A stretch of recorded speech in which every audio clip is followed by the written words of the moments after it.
Hi everyone, my name is Jamie. I'm the director and one of the co-founders of La Nueva Fábrica in Guatemala. I'm going to give you a little bit of a background about what La Nueva Fábrica is, and then we'll go over some general information about the residency program, and then I will open it quickly into the session so that we can get into specific questions or concerns that you may have. To give you a little bit of context, La Nueva Fábrica is part of a bigger organization called New Roots Foundation, which has entities in Guatemala and in the United States. It was founded in 1998 in an effort to help marginalized communities that had been displaced during the Civil War through socioeconomic development, education, youth workshops for empowerment, and these types of activities, which till this day still continue, so 25 years later.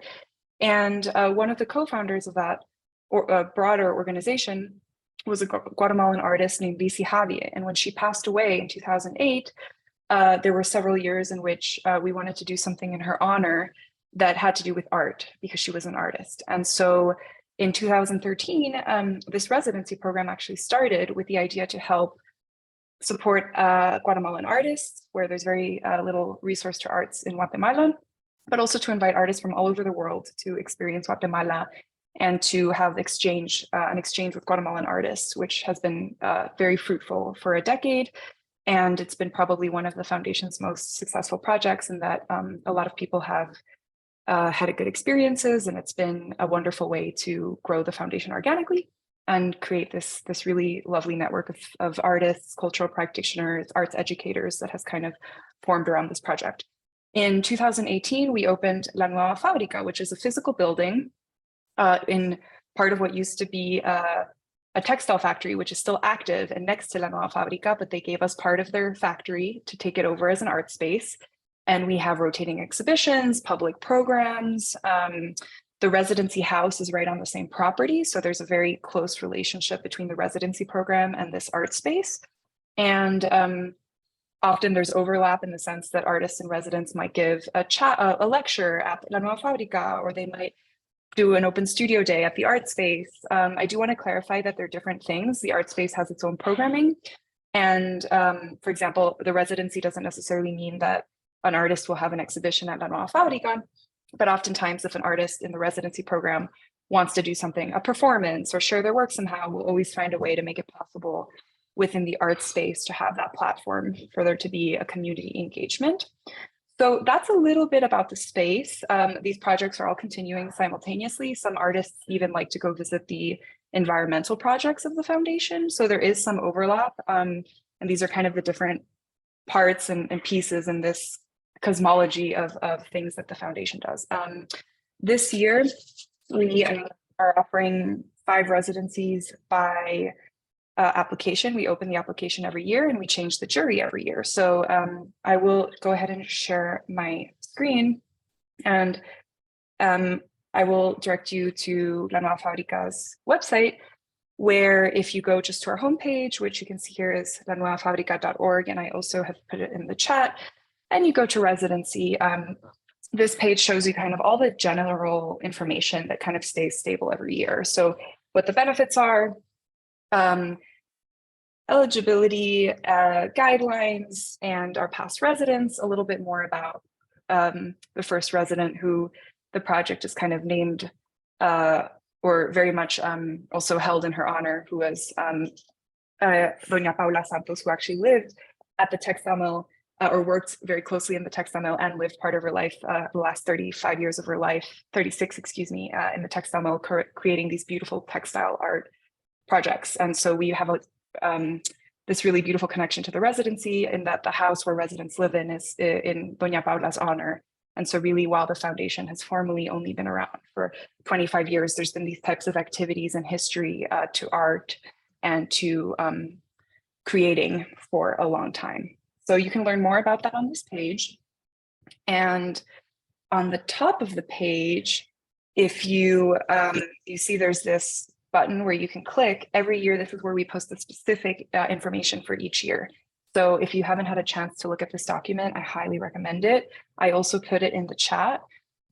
This has all the specifics. This has the deadline for when you can apply, just specific dates. These are, if you're all here, then you've seen this information about the info session. We'll actually update this document to include a recording of the info session in a few days, so that you can also, no need, if you don't want to take notes, don't worry, we will have this accessible afterwards. So this is all the general information about the residency, so I won't bother too much with it. Really, these information sessions are more about opening the space for people to have specific questions, because most of the general questions can be answered here. So I will actually just go ahead and, open the space for anybody who would like to ask more specific questions, or if there's something in the general page that you want more clarification on, please also feel free to ask that. And if you feel more comfortable writing it in the chat, you can also write the question in the chat.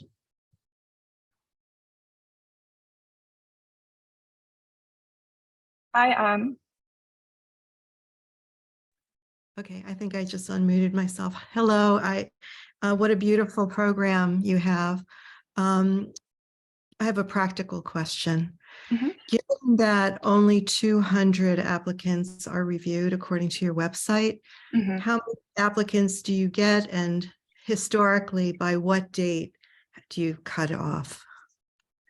So that's a really good question. Thank you for asking. The reason we put that limit on applications this year is because we had last year kind of an explosive amount of applications for us, for a small organization. So last year we had about almost 300 applications, and we just felt that because we were only able to have 3 jurors, and because the jurors take a very long time to look at each application, they really take the time to sit with each application. And sometimes, we just have a small team. So we decided this year that we would only look at the first 200, also to make sure that the applications that are being viewed, we have the capacity to view them in depth. And I can't give you an exact date because it's been different every year.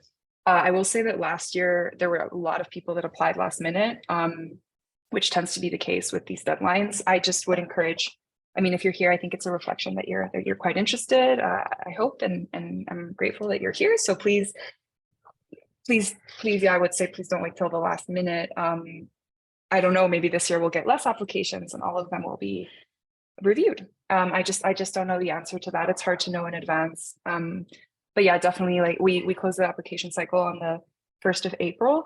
So I wouldn't wait until the last minute for sure. Mm-hmm. Thank you so much. Mm-hmm. Hi, Nana. Hi, can you hear me? Yes. Hi, yes, it really looks and sounds great. I have 2 questions. They're quite basic. I was looking at the boxes where you submit, and I would, if I apply, I would be applying as a cultural practitioner. So I'm looking at the box of the criteria and the things. Do you have to have everything in that box to publish writing samples, or could I just send 2 published writing samples? And that? Correct. So those are just options of things you can send. We've had a lot of people ask us because practices look really different. We've had arts educators, we've had curators, we've had people who kind of fit just outside a little bit of the categories of, that are more, I don't want to say traditional, but just, the more usual categories. So it's up to that amount of documentation. Just make it whatever you feel represents your practice the best. And I would like to say, please, for everybody to please pay attention to the format of how you send the application, because we've had issues in the past where people, it sounds like a small thing, but people send us things very separate. And because we get a lot of we've been getting more applications, it makes it that we'll have less time to review your application if we don't understand how you sent the information or if it's all over the place. And so this year we're quite strict about it. So please, whether you're a cultural practitioner, whether you're an artist, and I'll go ahead again and share this screen. There's just these kind of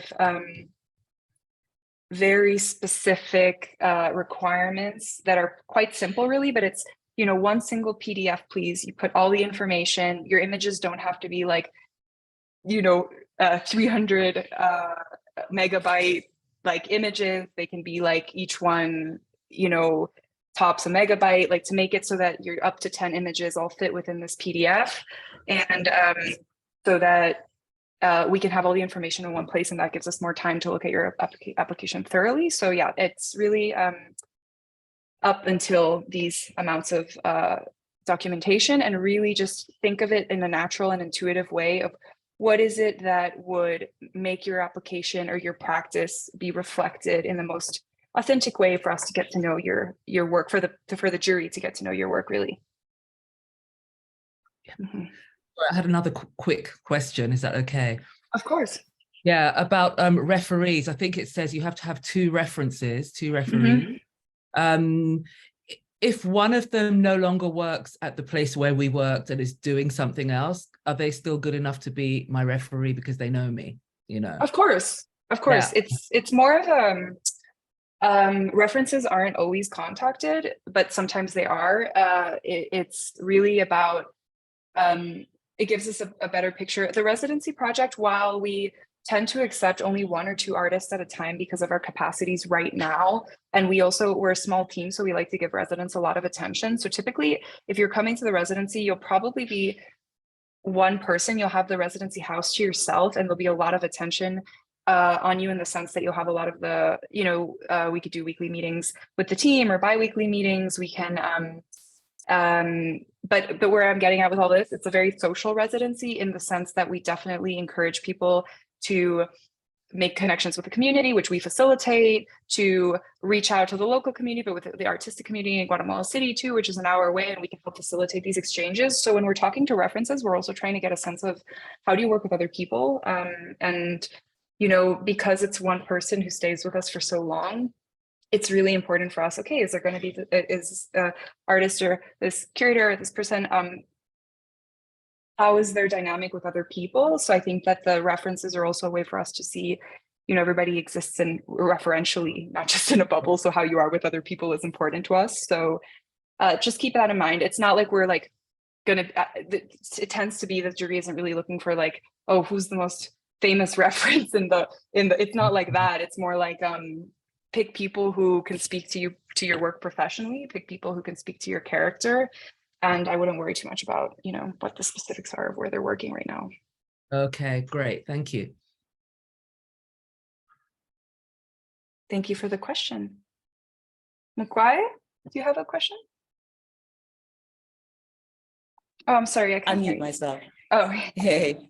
Hi. Hi, Jamie. How's everybody? Hi, everybody. Hi. Really well. Thank you. Thank you for joining us.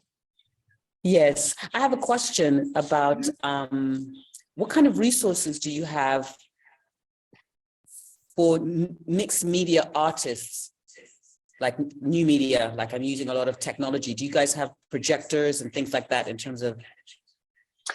Yeah, so we have, we ask residents to, so the residency, I'll explain, this is going to be a bit of a long answer, but I think it'll be helpful for everyone.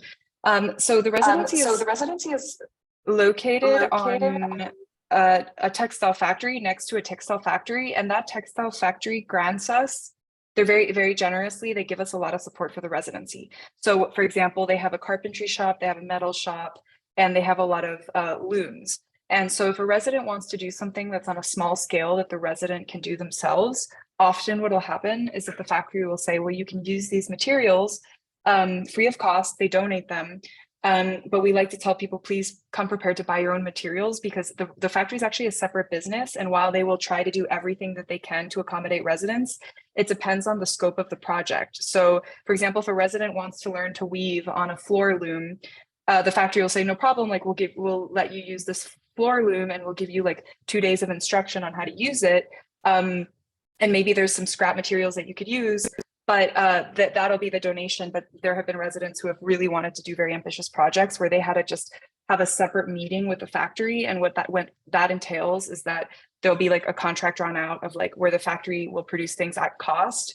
Really, if a resident has this like very elaborate vision of something they need to do, if the factory can do it, right? It's not always possible.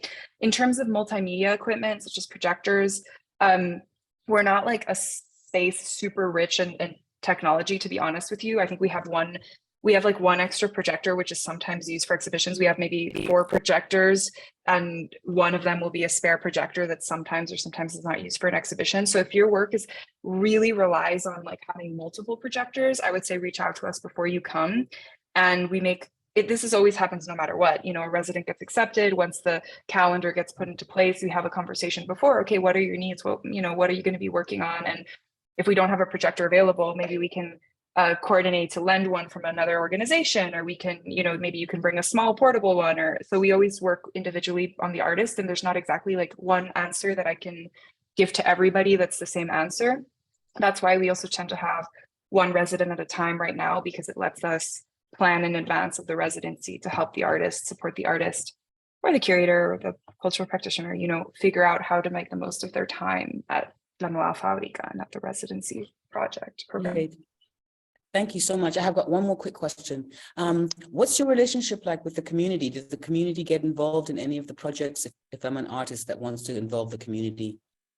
Definitely, absolutely. We really encourage applications that are based on interacting with the community, where we facilitate the introduction depending on what part of the community you want to get to know. For example, we have right now a program that's a 1-year-long project, which will probably be extended, which is called Mi Calle, Nuestra Calle, which translates to My Street, Your Street. And it's the whole project is creating bridges between our neighborhood and the Fábrica, because there's still like this very big gap between kind of a gallery and popular culture in some ways. And so we're trying to bridge that gap. And that's why we also love applications that have to do with community engagement, because I think that's one of the nicest ways to personally create relationships with people in the community. So yes, we have these projects that are ongoing. Some of the projects are geared towards women in the community, some are geared towards children. But definitely those types of applications are very much encouraged. And at different levels of, if you're talking about the artist community, yes, we're very connected to them. If you're talking about our local, like within the first few blocks of our radius, yes, we're also involved. And we can also, a lot of artists have done projects that even some of them have expanded past the scope of the residency, because they got so deeply engaged with the community that they wanted to continue the project.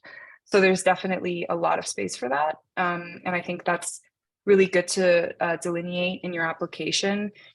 If we know, what you're interested in and how you'd want to work, then that really helps us before you arrive, get a little bit of a sense and make the most of the time that you would be in residence. I hope that answers your question. Thank you. Yes, thank you very much. And we have here a few questions, I think, in the chat. How long is the timeline for the residency opportunities? Would you need to be available within a 12-month timescale, maybe?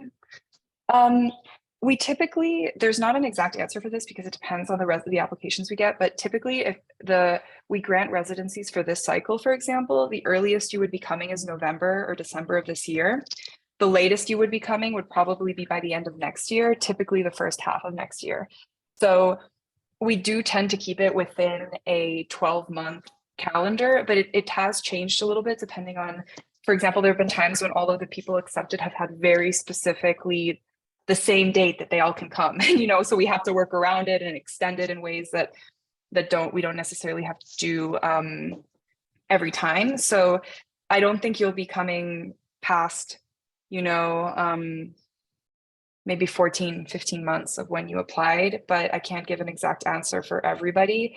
And there have been, like, for example, this year we had a resident, our application cycle closed later this year. I think it closed in May, and we had a resident who came, the first resident of this new group of residents came in November. So that was, so sometimes there will be a resident who comes, within 7-6 months of having been accepted, but typically it's the following year. But never we've never had somebody, except during the pandemic where we had to delay all the residencies. Then we had people come a lot later, but I don't think it'll be much more than, let's say, 14 months. No. I've got a quick question, if you don't mind. Yeah, sorry, I'm at work. My name's Alex. I've had sent in my proposal about a documentary featuring Transmigrantes, or Guatemalan truck drivers. Mm-hmm. I was wondering if it would be feasible or something that the residency could offer would be transportation to where my subject is, specifically Ciudad Tecún Uman, right on the border with Mexico. Mm-hmm. Is that kind of back and forth travel possible, feasible? What we tend to do in those cases is we offer transportation to and from the airport, and we also offer transportation maybe once or twice, once to 4 times during the residency period to events or specific activities that are kind of in the artistic community. For example, if there's an art opening an hour away from the residency, or a resident wants to do an excursion to another part of the country, there will be a few of these kind of will help get you there, and somebody from the team will often go with you. But for the border of Mexico, what we would do is we would give you the contact of a driver who's reputable, that you would have to organize your transportation. We definitely don't have the resources to send people like back and forth, you know, because to the front to that area of Guatemala is probably, It's about 4 hours. Yeah. no, yeah. Oh, well, is it on the Pacific with the roads in Guatemala? Like, trust me, sometimes things could be like, you know, maybe 200 kilometers could be like, oh, I don't know, like 9 hours or something because of the Sure. roads. So, but yeah, these are the types of specifics that we, once a resident is accepted, there's definitely a conversation about this and a plan is made. But yeah, definitely count on, we can connect you with all the people you would need to be connected to in order to make this happen on your own. But yeah, we wouldn't be able to take you like everywhere, or maybe one of the trips, for example, but not all of them. So yeah, please just keep that in mind. But we also ask for residents to be quite self-driven. Like it's a residency where we provide a lot of support, but we also, kind of trust that the resident will be able to direct their own journey, especially if it's a little bit outside. But of course, there's always that support of how to get somewhere, or who to connect you to, or recommendations for your travel, or that's all, you will get that support. Okay. I appreciate it. Thank you. Mhm. Thank you for the question. Hey, I have a question. Greetings. Hey, thank you so much.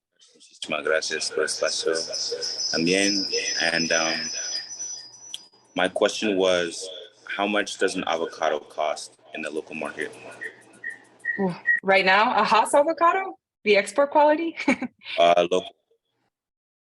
Local avocado right now is probably like, depends what part of the country. Antigua is really expensive, so maybe like 2 quetzales, but in some parts of the country, it's probably going to be like 2 avocados per a quetzal or something. I don't know.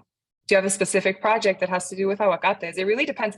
But where the residency is like kind of to be honest, it is one of the more expensive parts of the country. And so it's going to be very different if you go to a local market 30 minutes away from the residency than, you know, in our backyard. Yeah, you might pay 2 quetzales, 3 quetzales for an avocado here, which is it's $7.50.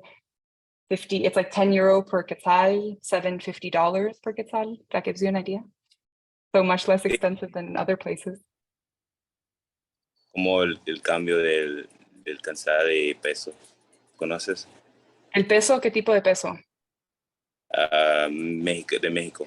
Mexican, the exchange between Mexican is like half. So if 20 Mexican pesos is 10 quetzales is 20 Mexican pesos. Okay, Yeah. So you're gonna pay. mainly. Yeah, I hope that helps. So an aguacate is like 40 pesos, 40 Mexican pesos in Antigua, but cheaper in other places. And if it's a Hass avocado, it's more expensive. That's export quality.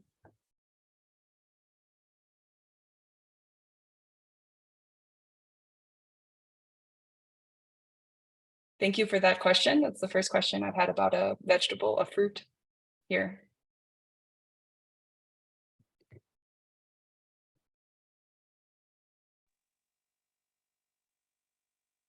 Keith, do you have another question? Yeah, I do. Thanks for holding this session. It's really useful. What kind of context does the La Nueva Fábrica have with the national universities, especially humanities departments? Say people who can discuss psychosocial aspects of art and cultural practice. Oh, yeah, we definitely have friends of the project who work in the national universities or who are deeply connected to the national university and to other universities in the country as well. The San Carlos is the biggest national university, and we definitely have several people who are, curators that have worked in the space, or previous artists who worked in the space. So it wouldn't be that hard to just like, if you have a specific person that you would like to contact, we're always happy to make introductions for artists and to try to get them in touch with people in the country to the best of our ability. And it's a fairly collaborative, it's a very, I will say, collaborative environment in this way. Like if you have somebody you'd like to meet here, an academic or something, it's not too hard. Yeah. Okay, but in addition to San Carlos, but also La Nueva or Marroquin or any of the other the private universities as well. Also, yeah. I mean, it takes a bit of Right. research. You know, we'd have to put our, heads together and maybe Okay. the San Carlos has the biggest arts kind of crowd. So the other ones, the private ones, we kind of have a little bit less of a connection to just because they don't really have art. You see a little bit of the less of the artistic community, but for sure there's also, we partner, one of our kind of community partners is an organization called CIRMA, which is the biggest archive in Central America and the biggest research kind of center in actually Mesoamerica, I want to say Southern Mexico as well.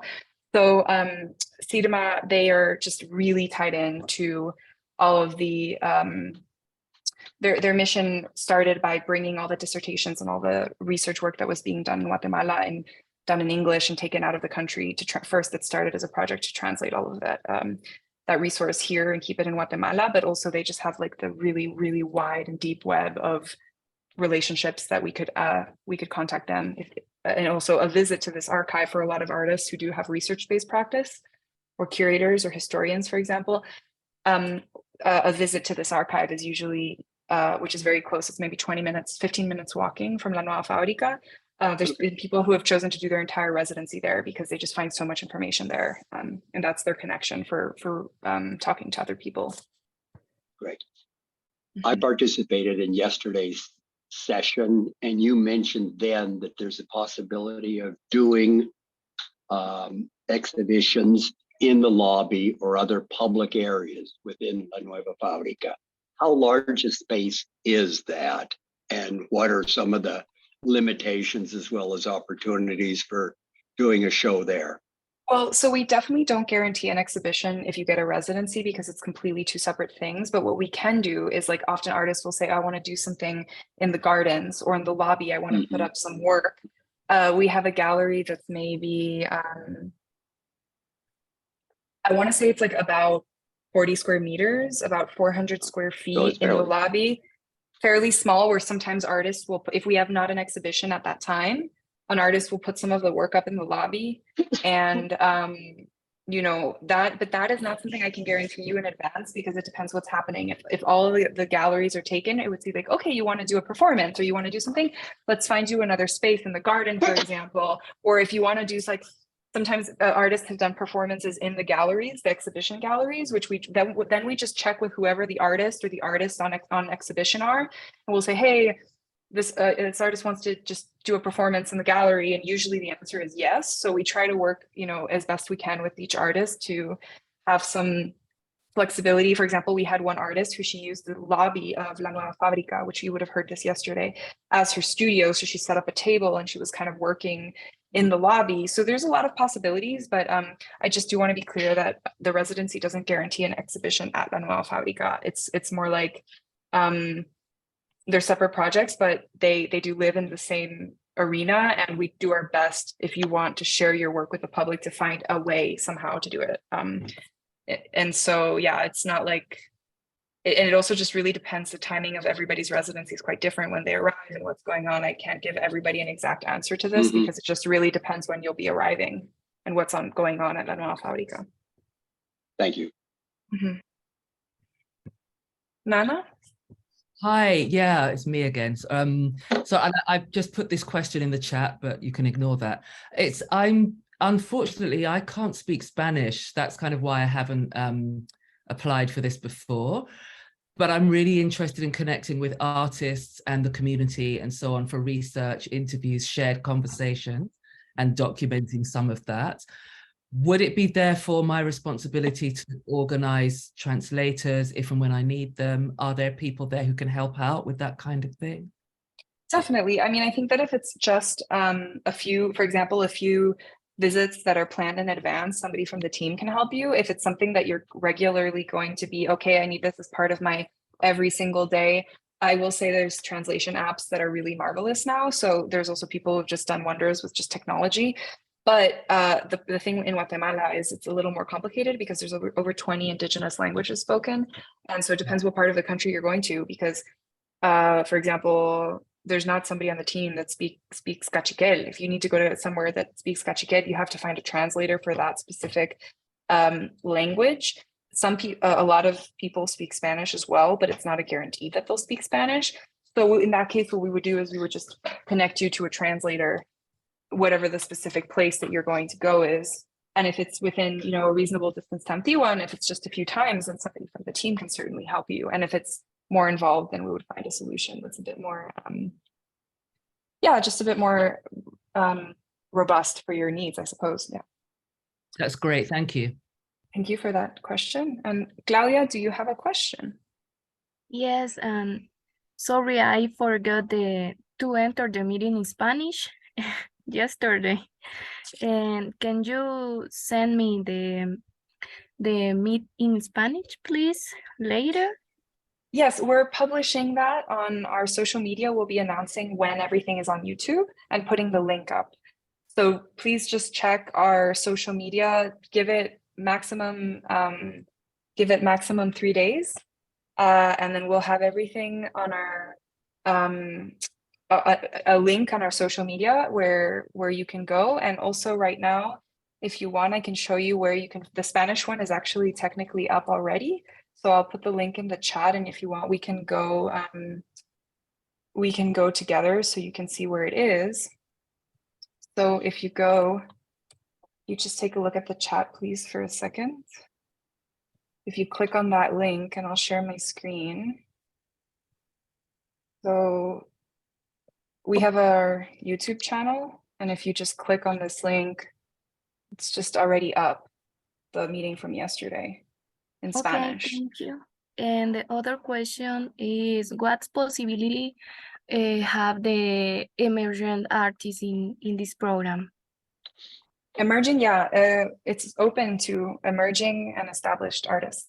So we just ask, this is something we talked about yesterday. It's always a little bit hard to define because we ask that people be working professionally in their field. And by professionally, we don't necessarily mean you only work on your art, right? That's not what we're talking about. We just mean somebody that has shown a seriousness and a dedication to their work, which is something that you can understand and perceive usually in someone's portfolio, even if they're just starting out. So it's not that we have you have to have worked 3 years, or you have to have an art degree, or you have to have, you're just working on your art. Absolutely not. There's no requirement like that. It's rather the jury will be looking at the quality of your application, not just in terms of, the length that you've been an artist, but just how dedicated are you to your practice.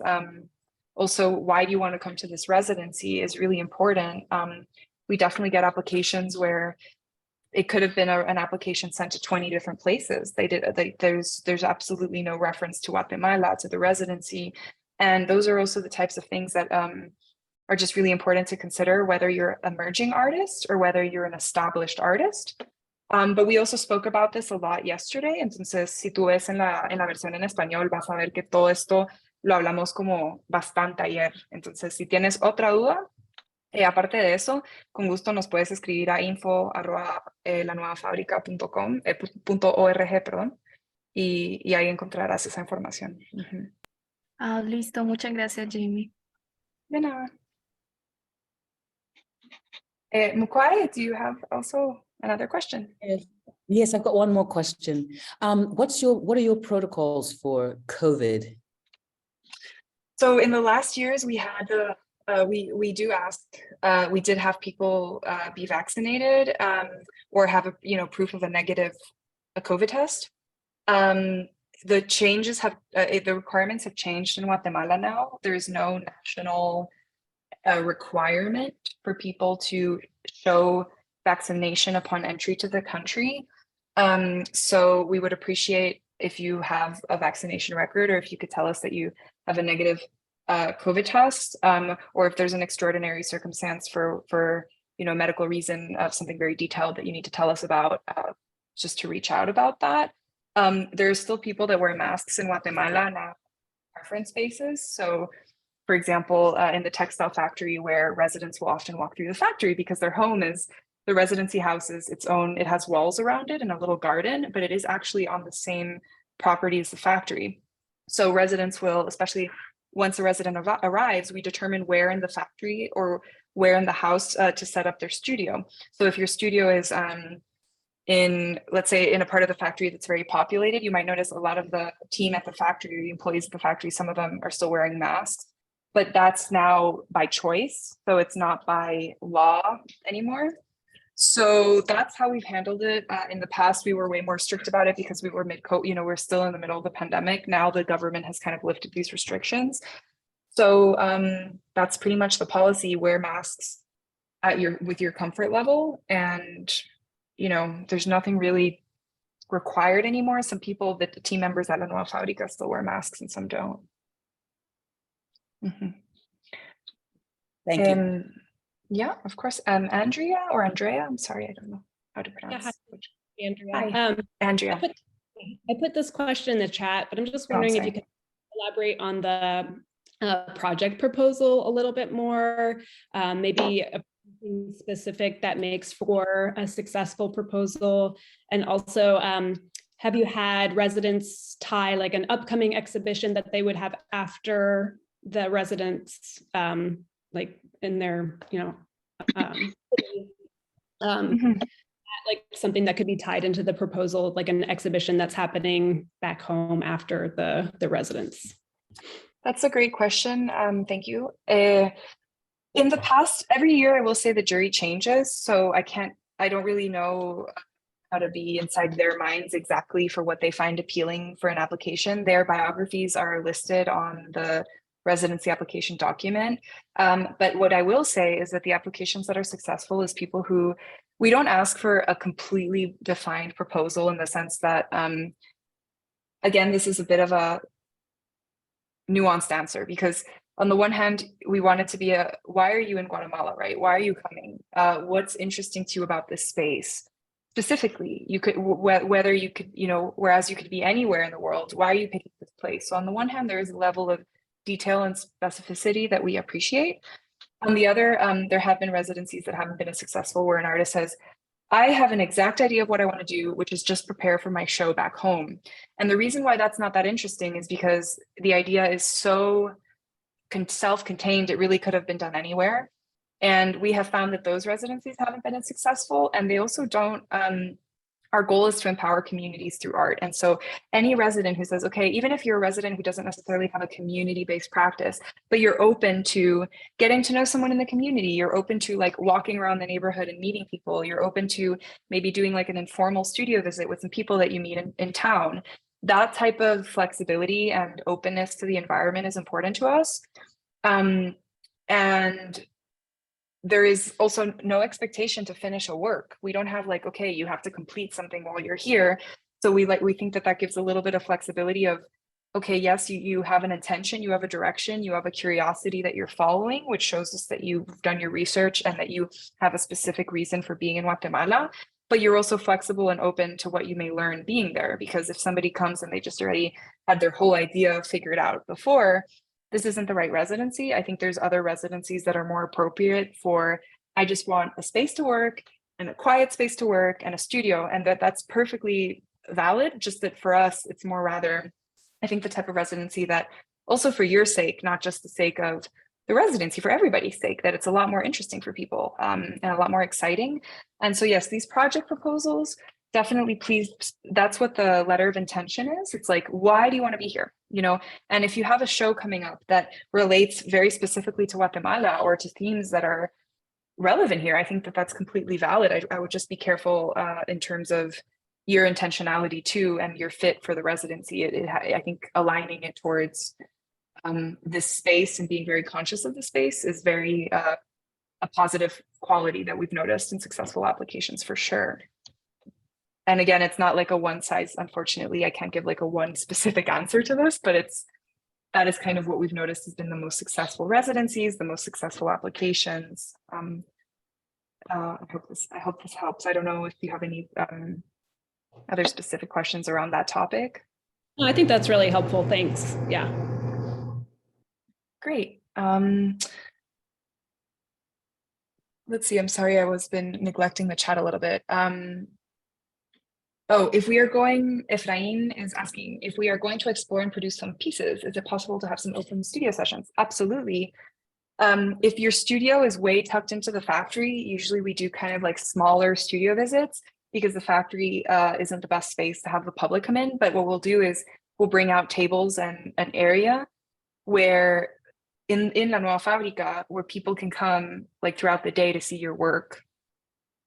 So we can find always a way to set up a space where if you want to have a lot of public interaction, or you can make the lobby. This has been quite successful in the past. What I was mentioning before, that an artist will say, "Oh, I want to make my work in the lobby for a few days so that I can talk to people when they walk into the space." You know. Does La Nueva Fábrica encourage researchers? Oh, absolutely. Yeah, we're really open. Curators, researchers. I think with research, it helps when it's proposals that have to do, you know, with the cultural context of the country, because I think if not, there would be other residencies that would be better suited to like anthropological research, for example. You know, like it's not necessarily the perfect residency for that in some senses, unless it has a very strong connection to visual culture, to the arts or something. But we're very open-minded about this. If you've researched the residency and you're like, wow, this is really where I want to be, and I think that Guatemala is the place that I want to be, and this is a way to get there, we're very open to research practices. Yes, definitely. The stipend, a question about the stipend. And thank you, Vivian, for your question. And please let me know if you want me to elaborate on that. Mukwai, is the stipend supplies for the whole residency 2,000 in total? Correct. The stipend is 2,000. And that can go towards, you know, covering, please note that airfare is not included to Guatemala. And that stipend can go towards your materials, to your food, to your, you know, you get picked up at the airport, you get dropped off at the airport, your housing is included. And depends on where you're coming from. We found that stipend to be very comfortably. You can be 1 month in Guatemala, buy your materials, you know, eat well, do everything you need to do. It's a good stipend for that. Regardless of the residency time, the stipend stays the same. So like if somebody stays 5 weeks or 6 weeks, it'll be the same as 4 weeks, but the housing is always included. Some residents have chosen to live in other housing situations. Very rarely, most residents live on the site of the factory and they really find that very exciting. But if you plan, for example, that you might want to stay away from the factory, we can help you find a place to rent, but that is also like not included. So long as you stay at the premise, your housing is included. And materials, what I was saying before about the factory is the factory will often donate certain materials, but please plan to purchase most of your materials. And we like to say this because it's often people will be pleasantly surprised that they get materials donated, but we don't like to guarantee it because we just don't know what people's requirements are. And so it's like, okay, bring your own materials, and happy things often happen where some of the materials will be manifested for you. But please plan on just thinking about your budgets in terms of your supplies and any materials that are very, very specialized. Please reach out to us in advance, for example, and ask us if we have that in Guatemala. I mean, it's an incredibly art. It's a very artistic culture. So a lot of people have skills that have been lost in other parts of the world here. Carpentry, metal, all sorts of techniques that have been lost in many places are still alive here. Weaving, Guatemala is like one of the centers of weaving art and textile art in the world. So there's a lot of resources here, and a lot of materials and a lot of talent for people being able to use materials and teach about the use of materials. But there have definitely been artists who have come with photochemicals, for example. We don't have access to a wide range of photochemistry for darkroom processes. Some photochemicals, yes, not all of them. You know, so it's like these kind of specific things. Please include them in your budget. Just think about these things, or contact us before so we can let you know what we have or what we don't have. And we also obviously we include guides when people arrive, and before we can share it as well, of all the stores you can go to, all the people you can contact, all the resources at your disposal that you can also contact people before and ask about prices for things. So we try to make that happen before you arrive so that you have some idea on how to budget. And we distribute the stipends anywhere from 2 to 4 weeks before the artist arrives.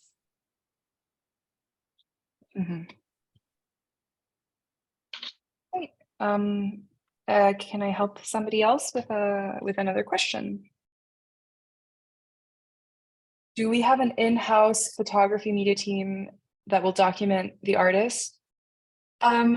Great question. Prepare to do most of your documentation, but we can, like, if somebody's free on the team, we're more than happy to help set up some, like, take some photos. Like if you set up the photo or you set up the shot or you need help with something. But yeah, mostly please prepare to bring your own documentation. We can also connect you to photographers, local photographers, if you have something very specific for performance that, for example, our team, we're not experts. We're not trained, you know, most of us aren't trained photographers really on the team. There's a few people that have some experience with it, but we could also put you in touch with a local photographer, for example, if you have a performance you want to be documented, or we could do our best ourselves, but it might not be like the caliber, let's say, of a professional documentation. Yeah. Hi, Jamie. I Hi. have a question. Hi, I'm a local artist, so I know the space. I know that, you know, in general. I was wondering if you're going to organize for local artists or Central American artists to have the possibility of coming into Guatemala to visit the space of the residency, the space of the Fábrica, the actual textile industry. Because for me, it's when I think of a project, it's really helpful to know my possibilities, and if I see what's there and what I can do, then I have ideas coming down, you know. But I mean, I can work both ways, but I usually prefer to adapt to the possibilities. So I don't know if that's a possibility. Yeah, definitely a possibility. We can reach out separately about that. Since you're so close, for sure, we can organize that. Okay. Yeah, perfect. Yeah, we can speak about that for sure. Thank you for the question. Yeah. We hear. Okay, perfect. Does anybody else have another question? Everything is pretty much on the website, all the broad strokes. And then if you have any specific questions that you forget about, you can just always email us at info. I'll write it in the chat.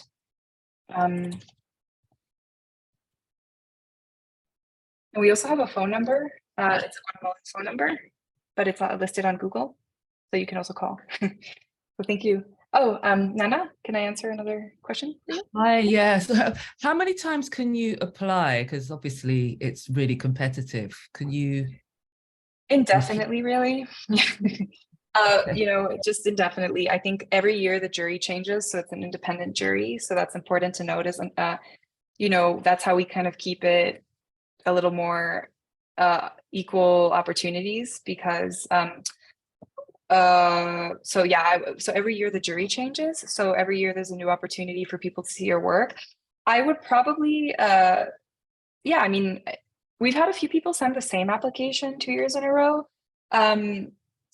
So I think, you know, usually a lot can change in a year. So I guess I encourage applications that are fresh and up to date with what your thoughts are in the moment. But yeah, I don't think we have no limit as to how many times you can apply, and also changing the jury every year guarantees that different people from different backgrounds and different contexts who have different experiences will just have a different impression, and will, you know, so that also helps the process for applying multiple times. Good, thank you. Yeah, thank you so much. Okay, everyone, I think I see like the questions starting to taper down a little bit. So yeah, please reach out. Thank you everyone for your time as well. Thank you for joining us, and yeah, looking forward to receiving your applications, and thank you for your interest. There will be other information sessions that other platforms are hosting about the residency. There will be one on Call for Curators. So in addition to this this video being posted on our YouTube channel, which we'll announce on social media, there will be a few other opportunities announced on social media. If you have friends or somebody who you know who wasn't able to attend and maybe wants to be in a live session, there will be at least one more that I know of right now. So thank you so much. I hope you have a really nice weekend, everyone. Bye.